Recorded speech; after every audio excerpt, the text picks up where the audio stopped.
And should race be considered in employer hiring practices? Yes or no?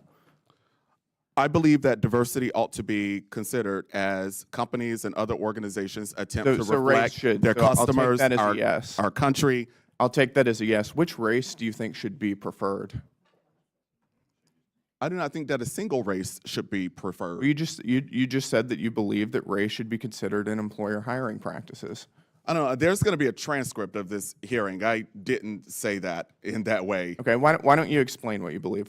What I said and what I believe is that the demographic composition of workplaces, which our nation's military, and so on, our Congress ought to reflect the diversity of the United States of America. Racial demographic composition. Racial demographic, is that what you're saying? Racial, gender. Okay, so race should be a factor in employer hiring practices.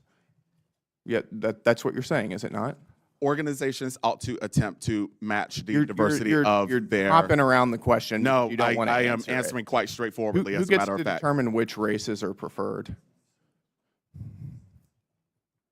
I already told you I don't have a single racial group. You just told me that you believe that the racial demographic makeup should be taken into account in hiring practices. And it should be reflected in all levels of companies and other organizations. Okay, let's talk about college admissions. If two different children are applying for college, let's say one is white and one is black, and there's one slot available, should they be evaluated based on the same objective criteria? Test scores, for instance. Are you familiar with holistic admissions? Should they be held to the same standards regarding test scores? I am a proponent of holistic admissions. It's just a yes or no question.